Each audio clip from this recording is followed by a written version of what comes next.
देखिए, आज आप लोग एक्सरसाइज 3.4 का इंट्रोडक्शन देखेंगे। तो इंट्रोडक्शन में सर्वप्रथम आपको बताएंगे कि एलिमेंट्री ऑपरेशन क्या होता है, आव्यूह पर जो है प्रारंभिक संक्रियाएं क्या होती हैं। तो आव्यूह पर प्रारंभिक संक्रियाएं आप 6 प्रकार का कर सकते हैं। 3 संक्रियाएं जो है पंक्तियों पर होती हैं और 3 संक्रियाएं जो है स्तंभों पर होती हैं। तो आपका जो प्रारंभिक संक्रियाएं हैं, आव्यूह पर प्रारंभिक संक्रिया, आव्यूह पर प्रारंभिक संक्रिया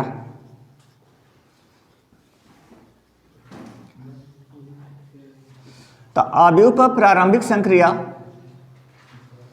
एलिमेंट्री ऑपरेशन ऑन मैट्रिसेस। तो देखिए, एलिमेंट्री ऑपरेशन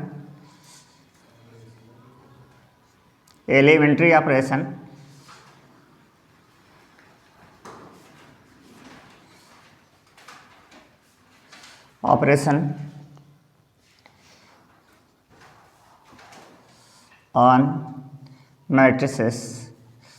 तो आव्यूह प्रारंभिक संक्रिया आप लोग हमने बताया कि 6 प्रकार से कर सकते हैं। तो 3 जो है पंक्तियों पर कर सकते हैं, 3 स्तंभों पर, ध्यान दीजिएगा। तो जो प्रारंभिक संक्रिया है 3 6 भागों में बांटेंगे, तो इसको हम कह सकते हैं कि एलिमेंट्री रो ऑपरेशन और एलिमेंट्री कॉलम। तो पंक्तियों पर प्रारंभिक संक्रिया,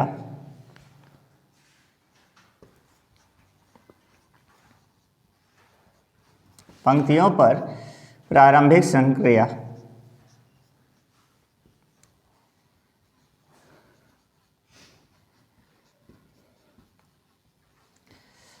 इधर स्तंभों पर प्रारंभिक संक्रिया, स्तंभों पर प्रारंभिक संक्रिया।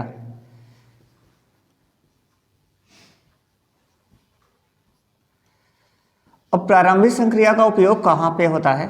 जब हम व्युत्क्रम आव्यूह निकालते हैं तो वहीं पे प्रारंभिक संक्रियाओं का प्रयोग करते हैं। तो पंक्तियों पर 3 प्रारंभिक संक्रिया होती हैं और स्तंभों पर भी जो है 3 प्रारंभिक संक्रिया होती है। अब कहेंगे पंक्तियों पर क्या प्रारंभिक संक्रिया है, इसका पूरा क्लियरेंस सवाल में होगा, लेकिन यहाँ पर आप इतना समझ सकते हैं कि संक्रिया क्या है। अब जैसे किसी आव्यूह के पंक्तियों को आप इंटरचेंज कर सकते हैं। इंटरचेंज मतलब जैसे किसी आव्यूह में देखिए, जैसे सपोज करिए यहाँ पे 1 2 3 या 3 4 5 0 1 6, ठीक है, एक कोई आपकी आव्यूह है, तो इससे पंक्तियों को इंटरचेंज किया जा सकता है। जैसे तीसरे पंक्ति को आप पहले के स्थान पे कर सकते हैं और पहले पंक्ति को तीसरे के स्थान पर परस्पर विनिमय कर सकते हैं। तो इसको ऐसे लिखा जाता है, जैसे R3 विनिमय आपने ऐसे किया R1, यानी तीसरी पंक्ति को उठा के पहले पर, अब पहली पंक्ति को उठाकर तीसरे पर, यानी R3 और R1 का क्या हुआ, परस्पर विनिमय हो गया, इंटरचेंज हो गया। इसको इस तरह से लिखा जाता है, दोनों तरफ तीर का निशान है, यानी R3 को R1 के स्थान पे ले गए और R1 को R3 के स्थान पर। अब ऐसा करने से कोई प्रभाव नहीं पड़ता, क्योंकि जब हम व्युत्क्रम आव्यूह निकालते हैं तो दोनों 2 साइड होते हैं, बायां पक्ष और दायां। तो जो क्रिया बाएं पक्ष में करते हैं वही क्रिया दाएं, तो उसके मान में कोई परिवर्तन नहीं होता, ठीक है। तो आप कहेंगे यहाँ सर बदल गया, परिवर्तन हो गया, लेकिन वहाँ पर नहीं होगा, क्योंकि जो क्रिया बाएं पक्ष में करेंगे वही क्रिया दाएं पक्ष में। तो एलिमेंट्री रो ऑपरेशन, तो यहाँ पे देखिएगा तो पंक्तियों का इंटरचेंज कर सकते हैं। तो इसको पहला ऐसे लिखा जाता है RI इंटरचेंज RJ। इसका मतलब क्या है? इसका मतलब है किसी भी आव्यूह का जो I पंक्ति था उसको हम J के स्थान पे ले गए और J जो पंक्ति था I के स्थान पर। मतलब I और J का मान कुछ भी हो सकता है, जनरल वैल्यू हो सकता है। जैसे यहाँ पे I का मान 3 है और J का मान जो है 1 है। तो पंक्तियों को हम इंटरचेंज कर सकते हैं। दूसरा एलिमेंट्री रो ऑपरेशन क्या है? दूसरा एलिमेंट्री रो ऑपरेशन आपका ये हुआ कि किसी भी पंक्ति में आप किसी अदिश से गुणा कर सकते हैं। किसी भी पंक्ति में किसी अदिश से गुणा, जैसे आप यहाँ पे लिखे कि RI आर आई ऐसे करके के आर आई, के आर आई। इसका मतलब क्या है, हमने किसी भी पंक्ति, आई जो पंक्ति है उसमें हमने क्या किया, किसी अदिश के से जो है गुणा कर दिया। ठीक है, तो आप किसी भी पंक्ति में क्या कर सकते हैं, किसी अदिश से जो है गुणा कर सकते हैं। अब कहेंगे गुणा करने में मान परिवर्तन नहीं हुआ, नहीं हुआ, क्योंकि वहाँ दो साइड होंगे, तो जो काम बाएं साइड में करेंगे वही दाहिने साइड, दोनों पक्ष में समान क्रिया करेंगे तो उसके मान में कोई परिवर्तन नहीं होगा। तीसरा क्या है, एलिमेंट्री रो ऑपरेशन।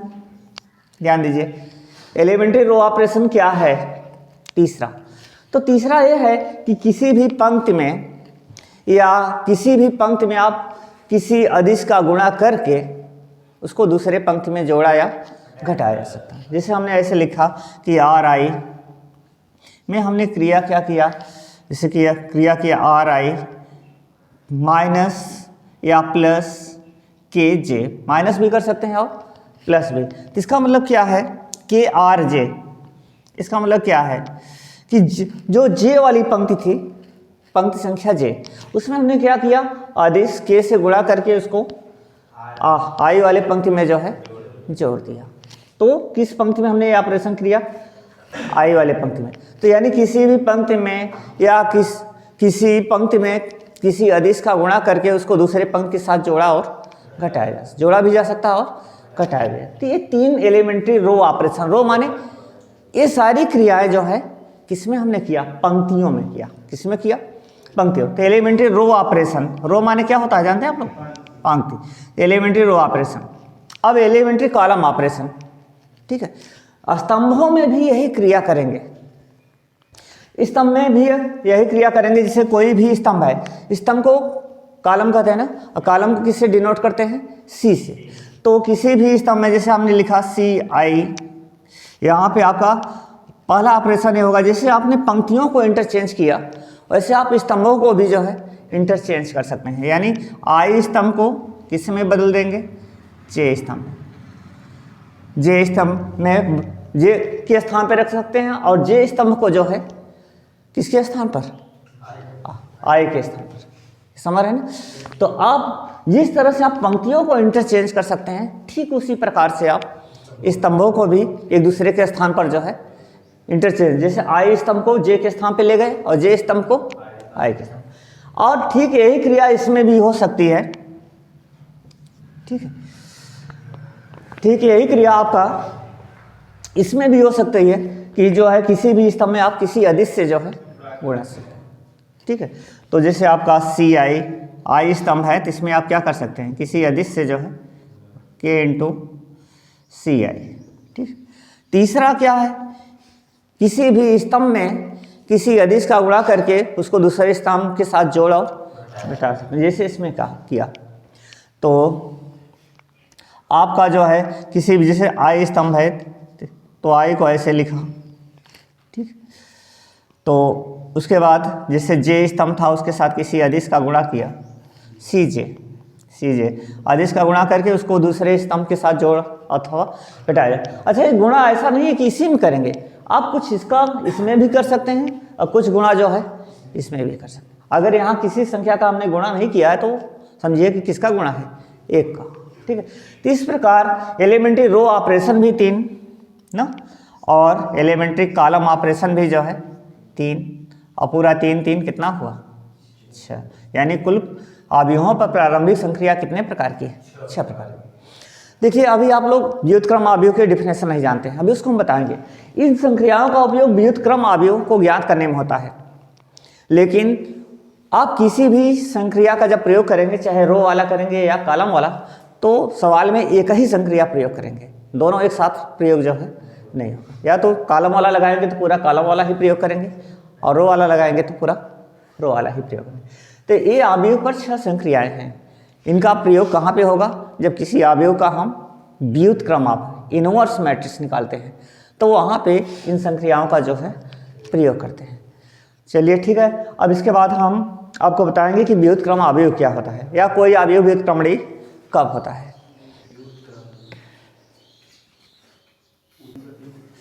हाँ सभी लोग ध्यान दीजिएगा, व्युत्क्रमणी अवयव क्या है, इन्वर्टिबल मैट्रिसेस। तो कोई अवयव व्युत्क्रमणी अवयव कब होता है, या किसी अवयव का व्युत्क्रम हाँ कब होता है। तो ध्यान दीजिएगा, ये तो कोई वर्ग अवयव हो, जैसे मान लीजिए कि माना कोई वर्ग अवयव हो, ये कोई वर्ग अवयव है, किसी भी कोटि का हो सकता है, 3x3 का भी हो सकता है, 2x2 का। तो यदि ये कोई वर्ग अवयव हो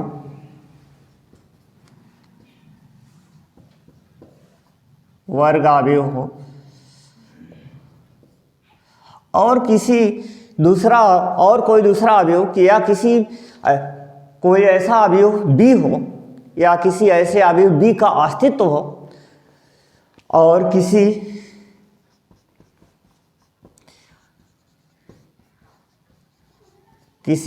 अवयव बी का अस्तित्व इस प्रकार से हो और किसी अवयव बी का अस्तित्व इस प्रकार से हो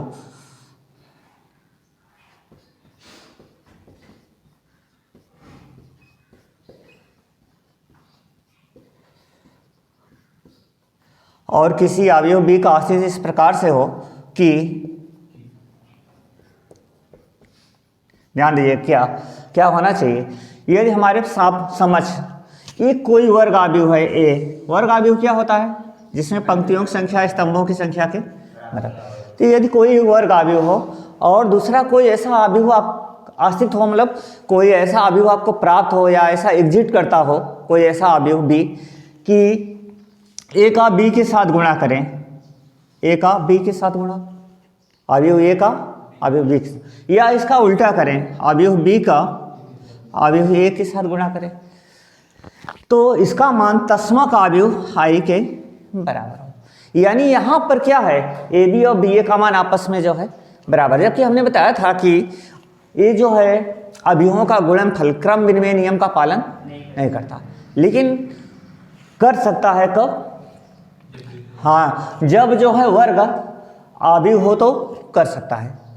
तो यहाँ पर ए बी और बी ए में बी का गुणा करें और बी में, तो दोनों का मान किसके बराबर, आई के बराबर। आई क्या है, तस्मक अवयव के बराबर हो, आइडेंटिटी मैट्रिक्स, ठीक है, तस्मक अवयव के बराबर हो। तो अगर तस्मक अवयव के बराबर है तो ध्यान दीजिएगा, तो ए को बी को ए का व्युत्क्रम अवयव कहते हैं, बी को ए का, तो बी को ए का व्युत्क्रम अवयव कहते हैं, तो बी को ए का व्युत्क्रम अवयव कहते हैं।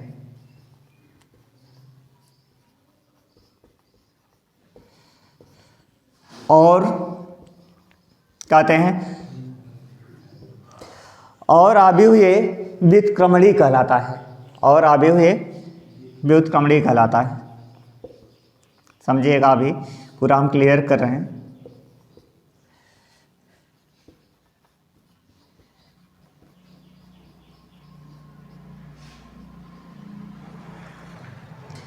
इसका मतलब क्या हुआ, ध्यान दीजिए, यदि ये कोई वर्ग अवयव हो और किसी अवयव बी का अस्तित्व इस प्रकार से हो कि ए में बी का गुणा करें और बी में का गुणा करें, तो दोनों का मान तस्मक अवयव आई के बराबर हो, तो हम बी को ए का व्युत्क्रम अवयव कहते हैं, और अवयव ए क्या कहलाता है, व्युत्क्रमणी कहलाता है, इनवर्टिबल मैट्रिसेस बोल कहलाता है, ठीक है। तो अब कहेंगे कि सर आप कोई एग्जाम्पल दीजिए, हम आपको एग्जाम्पल के माध्यम से क्लियर कर रहे हैं।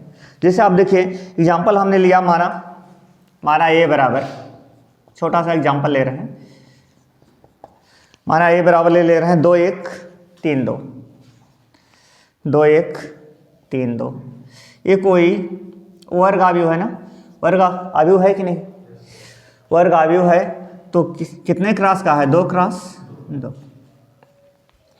2 क्रॉस 2 का ये वर्ग अवयव है। अब दूसरा कोई अवयव बी इस प्रकार से मतलब प्राप्त हो या एग्जिट करता हो या मिल जाए आपको, उसका अस्तित्व हो, ऐसे अवयव बी का अस्तित्व है कि जैसे मान लीजिए सपोज करिए, माना बी बराबर तथा बी बराबर 2 - 1 2 - 1 -3 2, हमने ए और बी दो वर्ग अवयव लिया, 2 क्रॉस 2 का। तो अब देखिए ए और बी का गुणा करिए। अगर ए और बी का गुणा आई आ जाए और इसका उल्टा गुणा करें, बी और ए का भी गुणा क्या है आई। वैसे भी आव्यूह क्रम विनिमय नियम का पालन जो है नहीं करता, लेकिन यहाँ पर करेगा। जब वर्ग आव्यूह रहेगा तो करेगा, ठीक है। तो यहाँ पे देखिएगा ए बी, ए और बी का गुणा करिए तो ए में बी का गुणा, ए को उठाइए 2 1 3 2, बी को उठाइए, बी क्या है 2 -1 -3 2, ठीक है।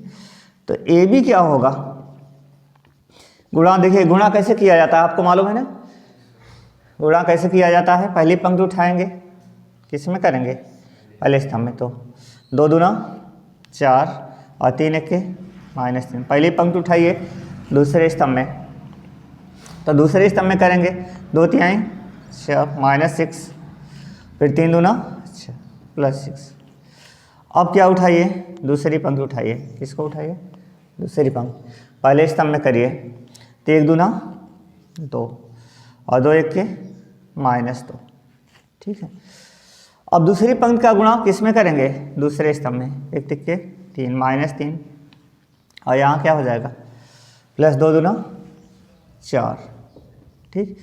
अब इसको हल करिए, तो इसको हल करेंगे देखिए तो 4 में 3 निकला 1, 2 में 2 निकला 0, ठीक है। इधर 6 में 6 0, 4 में 3 निकल गया 1।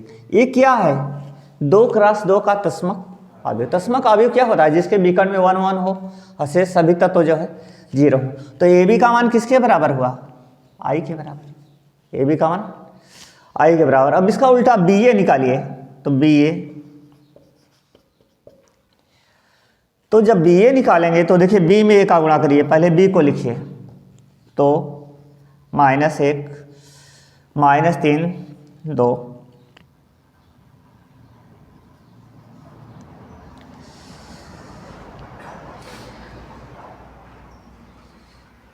अब देखिए ए को लिखे 2 1 2 1, उसके बाद क्या है 3 2।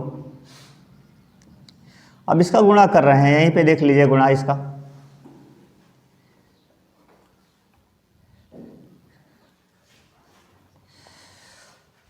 तो पहली पंक्ति का गुणा किस में करेंगे, पहले स्तंभ में करेंगे। तो पहली पंक्ति का गुणा पहले स्तंभ में करिए तो आपका क्या होगा, देखिए पहली पंक्ति आप उठाइए तो 2 दूना 4, और इधर -3 1 पहली पंक्ति का गुणा दूसरे स्तंभ में करिए, 2 3 6 2, आपका पहली पंक्ति का गुणा दूसरे स्तंभ में 2 3 6, और ये क्या हो जाएगा -6। दूसरी पंक्ति का गुणा करिए पहले स्तंभ -2, ठीक है, -2। उसके बाद क्या होगा, दूसरी पंक्ति का किस में कर रहे हैं, पहले स्तंभ, तो -2 हुआ, उसका 2 1 2 +2, ठीक है। उसके बाद दूसरी पंक्ति का दूसरे में करिए तो क्या होगा, दूसरी पंक्ति का दूसरे स्तंभ में कर ही रहे हैं, पहले आपने क्या किया, हाँ दूसरे पंक्ति का दूसरे स्तंभ में करेंगे तो आपका क्या होगा -3 और +2 दूना 4, ठीक है। अब यहाँ पे देखिएगा इसका मान 4 में 3 निकला, कितना हुआ 1, यहाँ 2 में 2 निकल गया 0, 6 में 6 निकल गया 0, 4 में 3 निकल गया 1। तो इसका मान किसके बराबर है, इसका मतलब ए में बी का भी गुणा आई आया, अब बी में ए का भी गुणा क्या आया आई।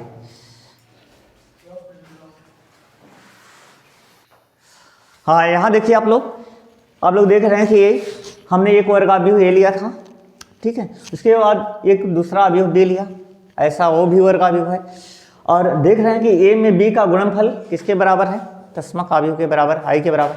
इसका उल्टा गुणा किया, बी में ए का, तब भी उसका गुणनफल किसके बराबर हुआ, आई के बराबर।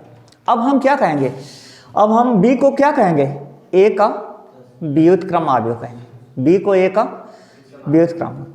तो ऐसा नहीं कि बी ही ए का व्युत्क्रम है, ए भी किसका व्युत्क्रम है, बी का। जैसे 2 का व्युत्क्रम 1/2 है तो 1/2 का व्युत्क्रम 2 है। अगर आपको यहाँ ऐसा मिल गया कि ए बी का भी मान आई आया और बी ए का भी मान क्या आया, आई, ठीक।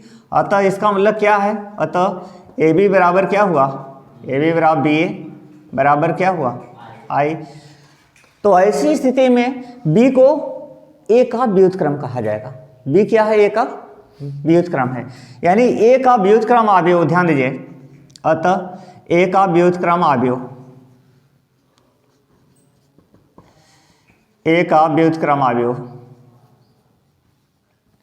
तो जो ए का व्युत्क्रम अवयव होगा तो ए के व्युत्क्रम अवयव को किससे निरूपित किया जाता है जानते हैं, ए इनवर्स से।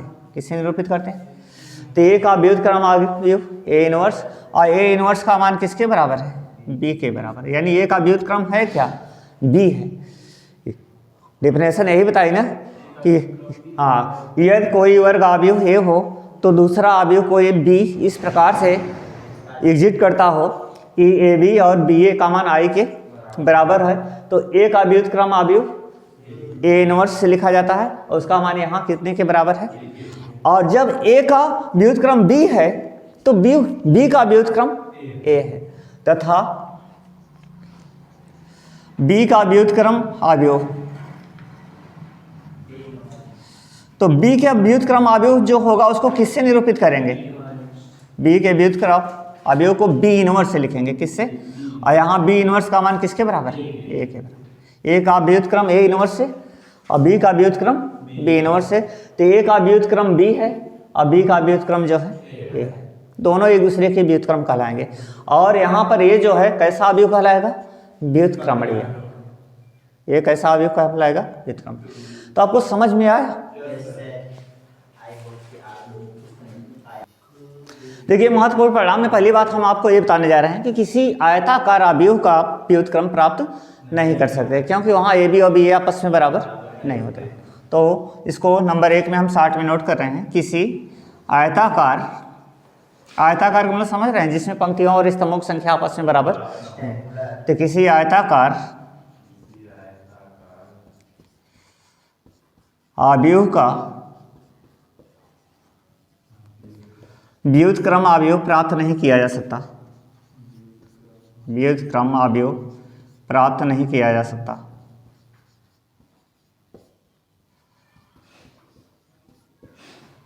अब इसको आप लोग समझते रहिए, यहाँ ए बी और बी ए बराबर नहीं होते हैं, इसीलिए प्राप्त जो है।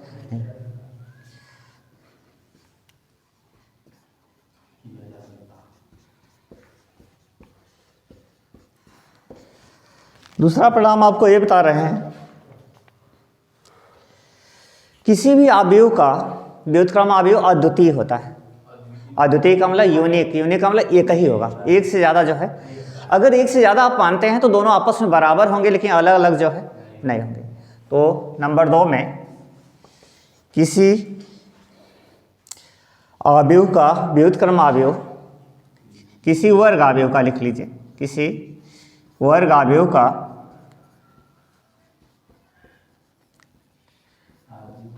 व्युत्क्रम अवयव अद्वितीय होता है, यूनिक।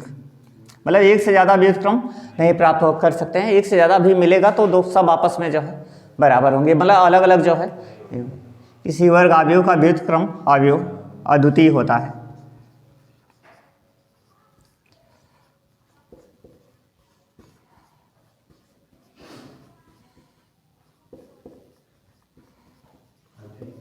अद्वितीय होता है। और ए बी इनवर्स का मान देखिए, जिसे दो अवयव का गुणनफल है, ध्यान दीजिए। इसको हम एग्जाम्पल के माध्यम से, सवाल में ही एग्जाम्पल के माध्यम से सिद्ध करेंगे। सवाल में है कि ए बी इनवर्स का मान, यानी दो अवयवों के गुणनफल का जो इनवर्स होता है, यानी दो अवयवों के गुणनफल का व्युत्क्रम अवयव। इनवर्स लगा है तो इसका मतलब व्युत्क्रम। दो अवयवों के गुणनफल, अवयव ए और अवयव बी के गुणनफल का जो व्युत्क्रम अवयव होता है, बी इनवर्स ए इनवर्स के बराबर होता है। किसके बराबर? बी इनवर्स ए इनवर्स के बराबर होता है। इसको हम सवाल में ही एग्जाम्पल के माध्यम से दिखाएंगे। सवाल में है आपके प्रश्नावली में कि ए बी इनवर्स का मान प्रूव सिद्ध कीजिए कि ए बी इनवर्स का मान बी इनवर्स ए इनवर्स के बराबर, यानी दो अवयवों के गुणनफल का जो व्युत्क्रम होता है वो बाद वाले अवयव के व्युत्क्रम और पहले वाले अवयव के व्युत्क्रम के गुणनफल के बराबर होता है। ठीक है, अब आपको हम बताएंगे कि प्रारंभिक संक्रियाओं के माध्यम से किसी अवयव का व्युत्क्रम अवयव कैसे जो है कैसे प्राप्त करते हैं। देखिए इधर प्रारंभिक संक्रियाओं द्वारा किसी अवयव का व्युत्क्रम अवयव कैसे प्राप्त करते हैं, यही हम आपको बताने जा रहे हैं। जैसे कोई मान लीजिए, सपोज करिए कोई अवयव ए वर्ग अवयव है, तो इसका हम व्युत्क्रम अवयव प्राप्त करना चाहते हैं, तो हम सर्वप्रथम लिखेंगे ए को लिखेंगे आई इंटू ए। सभी लोग ध्यान दीजिए, तो ए को आई इंटू ए लिखा जा सकता है। क्यों? क्योंकि आई तस्मक अवयव है और तस्मक अवयव आइडेंटिटी मैट्रिक्स है, तो तस्मक अवयव का किसी भी अवयव में गुणा करते हैं तो उसके मान में कोई परिवर्तन नहीं। जिस प्रकार से 1 का किसी भी संख्या में गुणा करिए तो उसके मान में कोई परिवर्तन, इसी प्रकार तस्मक अवयव आई का किसी अन्य अवयव में गुणा करेंगे तो उसके मान में कोई परिवर्तन नहीं होगा। अब देखिए इसके बाद हम क्या करेंगे, ए को आई इंटू ए लिख देंगे। इन दोनों पक्ष आपस में बराबर है। अगर आपको यकीन न हो तो आई में ए का गुणा करके देख सकते हैं। अब दोनों तरफ हम प्रारंभिक संक्रिया करेंगे, लेकिन प्रारंभिक संक्रिया करते समय एक ही बात का ध्यान देना है, अगर पंक्तियों का आप संक्रिया प्रारंभिक करते हैं तो पूरे सवाल में आप पंक्तियों का ही प्रारंभिक संक्रिया करेंगे। अगर स्तंभों का कर रहे हैं तो स्तंभ, मतलब कि दोनों संक्रियाएं एक साथ जो है यूज नहीं करेंगे। अब देखिए हम प्रारंभिक संक्रिया लगाएंगे, इधर ए में लगाएंगे, इधर ए में इस प्रकार से लगाएंगे और इधर आई में लगाएंगे, और बाकी यह वाला ए जैसा है वैसे। अब प्रारंभिक संक्रिया करते करते हम क्या करेंगे, इधर ए को जो है आई में बदल देंगे, ए को किस में बदल देंगे, आई में इंटरचेंज कर देंगे। अब जो संक्रिया हम इस साइड कर रहे हैं वही संक्रिया इधर इस साइड में दाहिने पक्ष में भी करेंगे। दोनों संक्रिया वही करेंगे जिससे दोनों पक्ष के बैलेंस में कोई परिवर्तन ना हो। तो यही संक्रिया इसमें भी करेंगे। तो आई को जब ए आई में बदल जाएगा तो संक्रिया दोनों तरफ कर रहे हैं, इधर ए में कर रहे हैं और इधर किस में लगा रहे हैं, आई। ए ज्यों का त्यों पड़ा है, तो इंटरचेंज ए भी होगा, इंटरचेंज ए होगा, क्योंकि दोनों में हम संक्रिया कर रहे हैं। तो ए को हमें किस में परिवर्तित करना है, आई में। तब यहाँ जो आई होगा आई भी बदलेगा, तो आई किस में बदल जाएगा, ए इनवर्स में, क्योंकि जब हम ए में उसके व्युत्क्रम का गुणा करते हैं तभी उसका मान जो है तस्मक अवयव के बराबर होगा। तो ये जब ए आई में बदल जाएगा तो आई किस में बदल जाएगा, ए इनवर्स। तो यह ए इनवर्स क्या है, ए इनवर्स ए का जो है व्युत्क्रम अवयव है। तो ए इनवर्स क्या है, हाँ, ए का व्युत्क्रम अवयव। ए का व्युत्क्रम अवयव क्या होगा, ए का व्युत्क्रम अवयव ए इनवर्स होगा। ए इनवर्स है, यानी इसको जब चेंज करेंगे ए आई में बदल जाएगा तो यह आई किस में बदल जाएगा, ए इनवर्स में। अब कहेंगे सर कैसे लगाएंगे प्रारंभिक संक्रिया, तो प्रारंभिक संक्रिया कैसे यूज किया जाता है उसको डायरेक्ट हम जो है सवाल में ही बताएंगे कि किस प्रकार से हम प्रयोग करेंगे कि ए आई में बदले और आई ए इनवर्स। अब इसमें दो बात जरूर ध्यान रखिए। पहली बात नोट में क्या बता रहे हैं कि पंक्ति का प्रारंभिक संक्रिया या स्तंभ की प्रारंभिक संक्रिया में दोनों में से किसी एक का ही प्रयोग करेंगे, पहली बात। दूसरी बात ये बता रहे हैं कि जिसे प्रारंभिक संक्रिया लगाते लगाते इसका जो बाएं पक्ष में ए है इसका कोई एक पंक्ति टोटल शून्य हो जाता है या एक स्तंभ टोटल शून्य हो जाता है, तो इस अवयव के व्युत्क्रम अवयव का कोई अस्तित्व जो है नहीं है, यानी उसका आप व्युत्क्रम प्राप्त जो है नहीं कर सकते। तो दोनों बातों को लिखना बहुत जरूरी है, क्योंकि दो सवाल आपको ऐसे मिलेंगे टॉपिक में कि जहाँ पे उसके व्युत्क्रम का कोई अस्तित्व जो है नहीं है। तो पहली बात क्या है कि व्युत्क्रम अवयव प्राप्त करते समय प्रारंभिक संक्रिया रो पंक्ति की प्रारंभिक संक्रिया या स्तंभ की प्रारंभिक संक्रिया में से किसी एक का ही जो है क्या करेंगे, चाहे पंक्ति का करिए चाहे स्तंभ। तो व्युत्क्रम अवयव प्राप्त करते समय अवयव ज्ञात करते समय लिखे, ज्ञात करते समय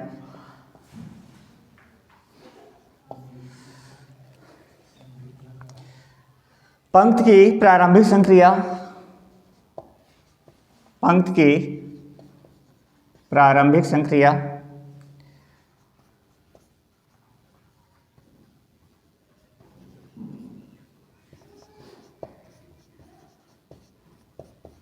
या स्तंभ की प्रारंभिक संक्रिया में से, या स्तंभ की प्रारंभिक संक्रिया में से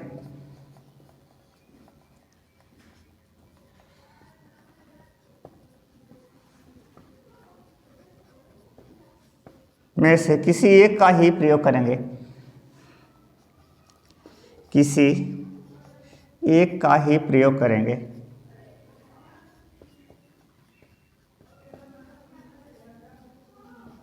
ठीक।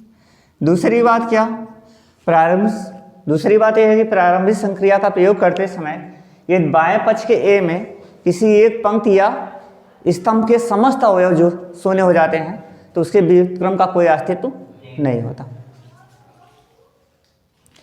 तो दूसरा आप क्या लिखेंगे कि यदि प्रारंभिक संक्रिया का प्रयोग करते समय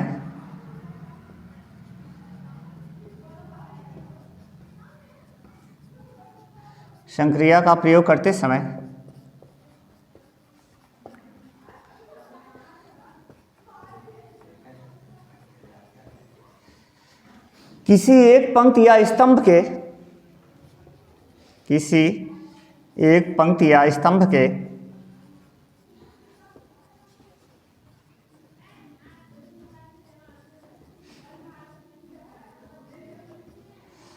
सभी अवयव शून्य हो जाते हैं,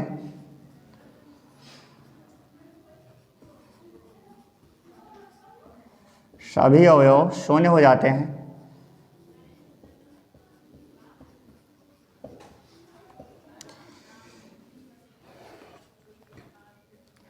सभी अवयव शून्य हो जाते हैं तो इस अवयव के व्युत्क्रम का कोई अस्तित्व नहीं होता। तो इस अवयव के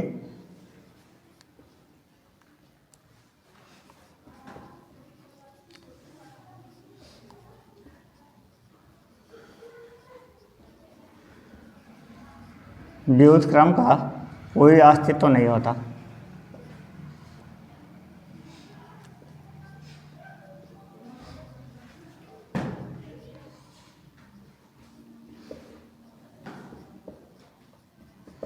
अब देखिएगा यहाँ पर जैसे आप प्रारंभिक संक्रिया लगा रहे हैं तो आप a बराबर i इंटू ए वाला a जैसा है आप इसमें लगाएंगे। अगर इस a का कोई एक पंक्ति या कोई एक स्तंभ पूरा का पूरा शून्य हो जाता है तो उसका आप व्युत्क्रम अवयव प्राप्त जो है नहीं कर सकते।